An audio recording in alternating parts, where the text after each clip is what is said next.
It's Friday, the 1st of June 2018, and this is your EV News Daily. Pinch punching, first of the month and all that. Well, morning, afternoon, good evening, wherever you're listening around the world. A very warm welcome from London in the UK.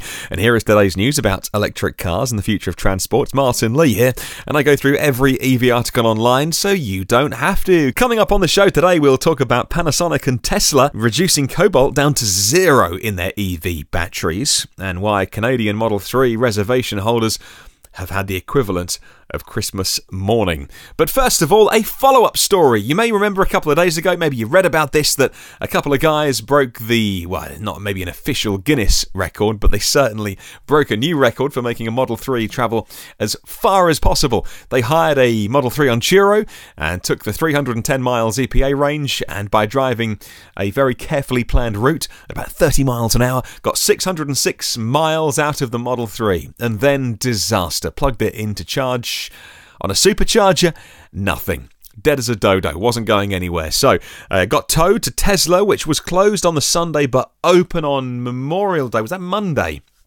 And we have an update from Sean M. Mitchell, one of those drivers. And he says this: our Hypermile Model 3 is up and running as of Monday. The 12-volt battery had to be replaced by Tesla service, and it allowed the car to charge at high and low power. When the battery pack gets low, it runs basic systems off the 12-volt. When the 12-volt is depleted, it cannot open pack contactors to charge. In a follow-up tweet, he says it's important to keep in mind that this is a very fringe case, as we drove the car around 50 miles or 80 k's after the battery was reading 0%, which is remarkable. Though the Model 3 did act differently from my experience with depleting my Model S, I don't believe the Model 3 was defective or anything worse. A huge thank you to Denver Tesla Service Center for getting the Model 3 in without an appointment. First thing on Monday, they were quick to diagnose the case and get it up and running by the end of the day. Thank you, Tesla. Thank you, Elon Musk, for making an incredible car. It's been said before that some early drivers of Tesla cars are basically beta testers on the road, and I see how that is both true and also a little bit insulting. However, maybe from this experience, Tesla will look at the 50 miles that it drove after the battery said zero, look at the load that it put on the 12-volt battery, and maybe just tweak a little algorithm here or there to make sure the same thing doesn't happen again. There is no doubt there will be learning taken from this. Well, into the news today then. The electric vehicle company that makes the new London black cabs, LEVC, owned by Geely, who also own things like Volvo and Lotus and 10% of Daimler-Benz, and sold about 1.25 million electrified cars last year. Yet them, they've unveiled a brand new sister to the range-extended TX Black Cab. Well, its vehicle will not focus on last-mile delivery, but instead, the new van from LEVC is going to provide that link between out-of-town distribution centres and inner-city destinations, according to Autocar. They say that our segment is vans that undertake 100 miles a day, a role currently filled by 1-ton medium-sized diesel vans. That's according to LEVC. Now, the light commercial vehicle will be built at their £325 million factory in Warwickshire, alongside the range-extended EV cab. Now, the purpose-built factory was opened last year as the UK's first dedicated site for EV production, and Autocar add the van will use the same powertrain as the TX Taxi, an advanced battery electric setup with a 1.3-litre gas generator. Now, the range extender technology gives the TX a range of more than 400 miles in total, but what about EV power only? Well, that's 70 miles. It can charge its depleted battery to almost full in 20 minutes if you can drop by a rapid charger on a break, maybe a lunch break for delivery drivers, that kind of thing, in 2 hours with a fast charger and 8 to 10 hours on a trickle charger. Now, similar figures are expected for the van, although likely to be slightly less in terms of range due to the vehicle's extra weight. It's a good-looking van, by the way, and it's not surprising that they've got the powertrain and they've got the chassis and they're going to put a different body on top of it. And I think this could be a better seller than the London Black Cab. Of course, all new taxis purchased here in London have to be zero-emission capable up to, is it 20 or 30 miles? Yeah, it's one of those, I should know. However, I think when you get to the economic-led decisions made by fleet owners, even small business owners, what matters is total cost of ownership, and what won't matter is what badge is on the front of the car.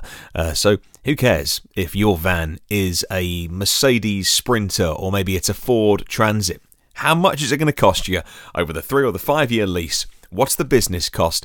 And when you start looking at 100 miles of range every single day and some charging overnight on cheap rate electricity, it's just a no-brainer. Who cares who makes it? I think this is going to be even more popular than that black cab they're making.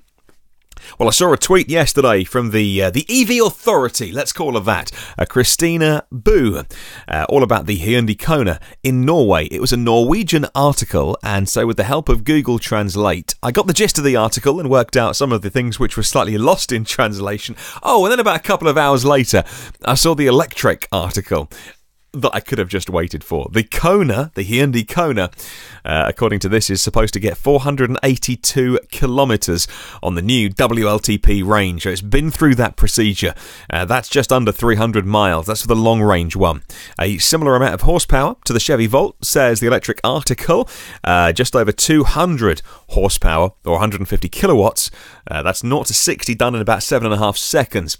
Now, Kona production is already underway.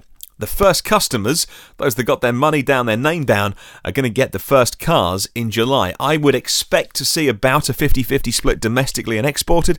So I'd think about half the ones they're going to produce are going to stay in Korea, and about the other half are going to end up somewhere around the world. Now, we know North American deliveries are going to start in those EV-friendly states by the end of the year. So therefore, you would say that any of those international early deliveries in July are going to be probably Europe, and if you're talking Europe, it's going to be Norway, because that is where so much EV adoption has happened, and it's where 20,000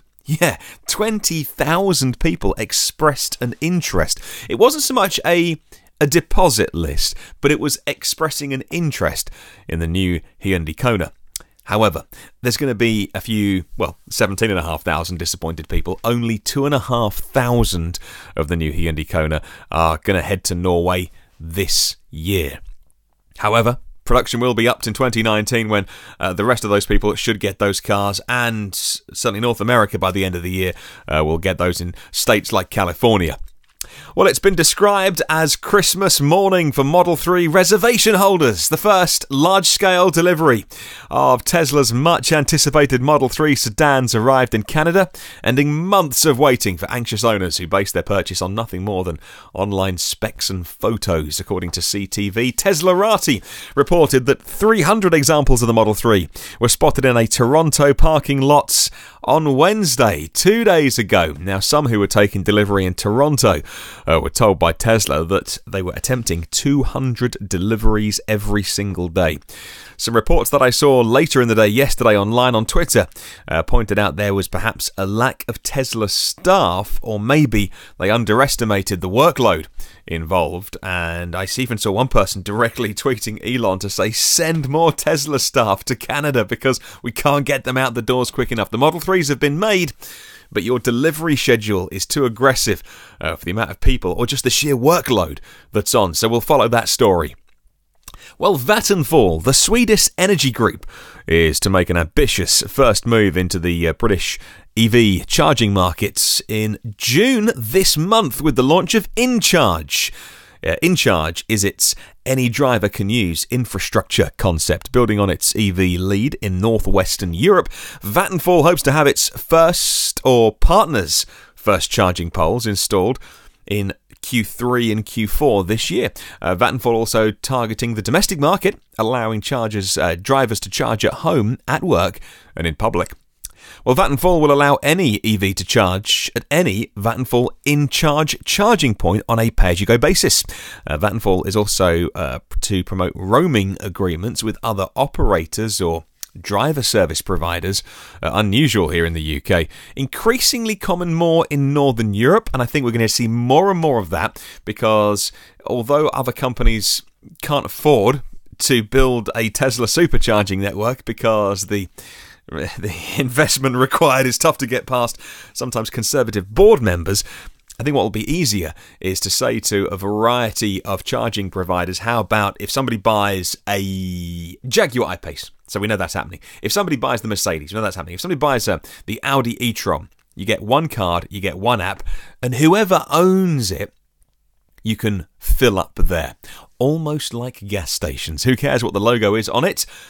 I bought a so-and-so, I know I can use all of them. Well, the head of Vattenfall e-mobility, Thomas Bjornsson, said earlier this week the combination of Vattenfall's investment plans and smart solutions for home office and destination charging, it's going to boost confidence in the British EV market. It's going to increase competition, help tackle drivers' range anxiety, and support clean air zones in the cities around it, ultimately bringing down the cost to British drivers. He goes on to say that a more open network is a must in Great Britain, just like Northern Europe. And it's interesting, actually, the recent installations by InstaVolt, which is a company based here in the UK, in Basingstoke, just outside London, is the same thing. It's a tap your card and charge your car, and I see lots of really good reports about those online from people who are happy to use that pay-as-you-go model. Well, the London Mayor Sadiq Khan is bidding to avoid some potential EV charger deficits in the capital with the launch of a new task force, according to Sam Sheehan in Autocar. He says that Khan's newly announced EV infrastructure task force is going to bring together 16 organisations with representatives from business and energy and infrastructure, as well as the government and London boroughs, to focus on improving the city's charging infrastructure. The group's arrival comes as the UK's plug-in vehicle market has seen unprecedented growth. He says last month plug-in car sales, so that's full BEVs and plug-ins, surged by 50%. The UK electrified fleet's now over 200,000 vehicles.